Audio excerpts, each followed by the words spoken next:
Hello there, dandies, dandelions and dandelions. Welcome back to another in-depth look at the NMC changes or lack of. Joining me, of course, is our regular little dandy there, Trish from NHS Recruitment. He's joining us again to basically uncover the mysteries of these language changes. So, as you may have seen from the previous video, there have been two main changes. So we're just going to talk about them in a bit more detail, really, see what is actually happening. So I will open the floor up to Trish and I'll just chime in with some witty comments here and there. Hi everyone. So I think the first thing that we'll address is anybody that's applying to come to the UK from overseas. So this is step one.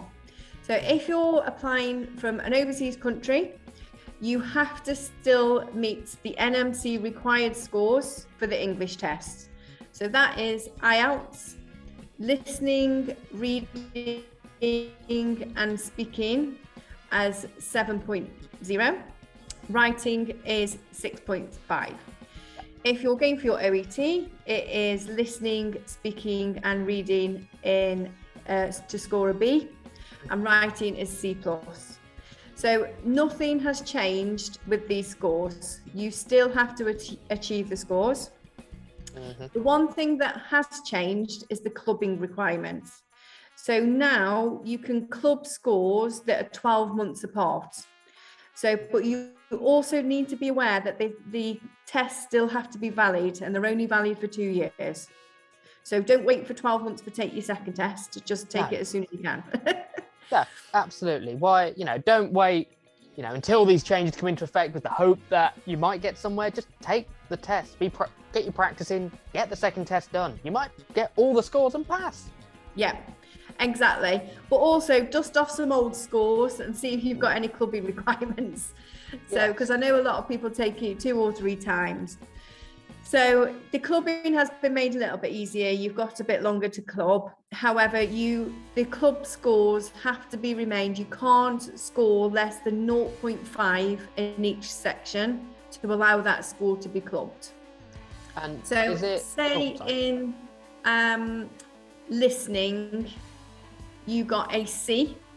Because the required score is B, that can't be clubbed because that's 1 point below. It needs to be 0.5. You'd have to be a C+ to club it. Yeah. So we've got, I'm sure Dan will have a little graphic to put on there so we can explain all of this and make it a bit clearer. We've posted out on our Facebook as well. Yes. Oh yes, that graph. Yes. Oh, thank God. I thought you were making me draw one. I was like, I'm sure he's got a graph. Have I? Okay. I'm sure you can whiz one off. Oh, I'm sure. I'm not doubting my abilities to whiz one up. I just didn't think I was going to. No, that's fine. Yeah, and so I know they're originally saying about you can only get 0.5 less than requirement in one. Is it? You can do it in all 4? In any. Any. So you could essentially do 6.5, 6.5, 6.5, 6.0 in the writing, and you can use that score. Love that. Yeah. Oh, great. Okay. So so that's the clubbing score. Mm-hmm. Now there is talk about the English reference. So for your employer to provide an English reference to confirm your English competence. Mm-hmm. That is not applicable from anyone coming from overseas. So do not ask your employer in Dubai or wherever you currently are to verify your English competence. It won't be accepted by the NMC. That is only applicable for those already in the UK. Yes. So for those that are already in the UK, have already done an IELTS, may have not reached the scores, come as a carer or whatever, and then they've had to be here for a year already. So so don't worry too much about this reference because 95% of you it is not going to apply to you. No, exactly.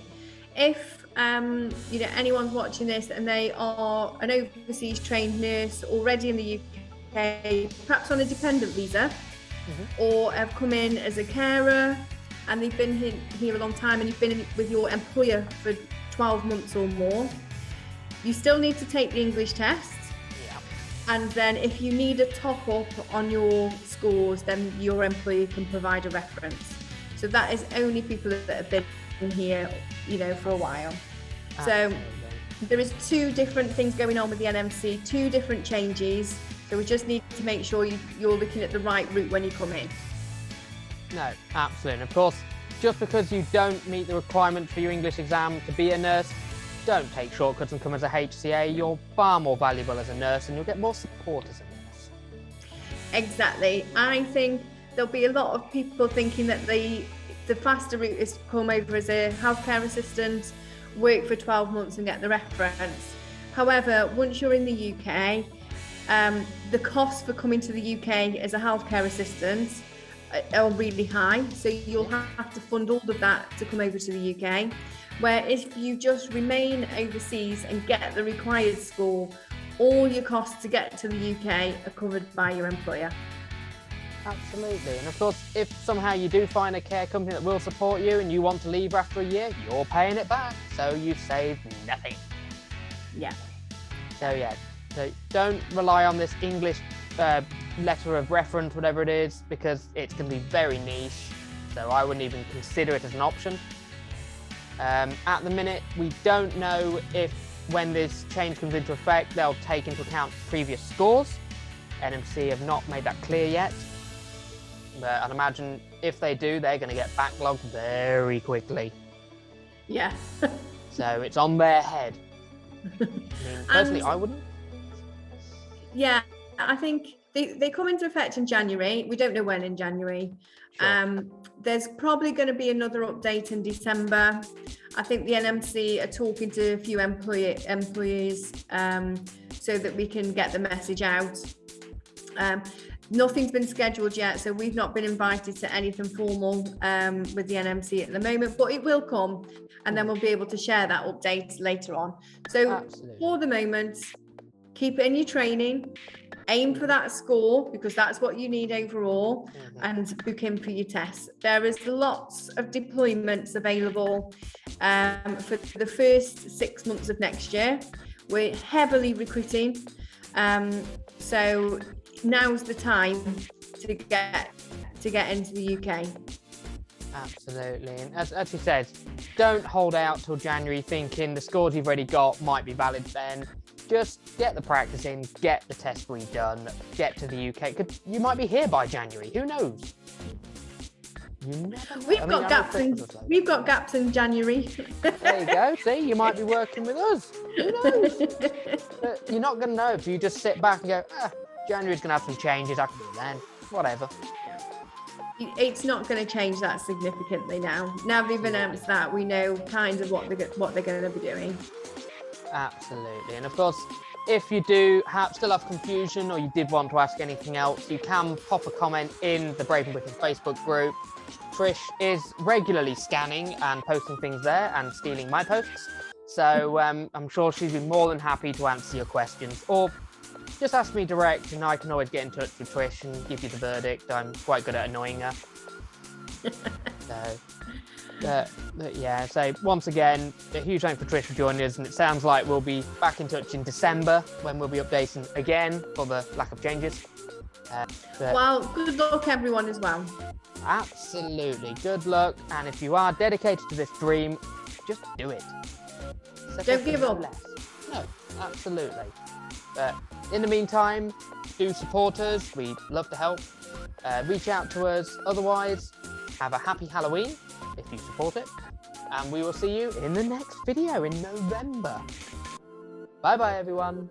Bye-bye. Where's the stop?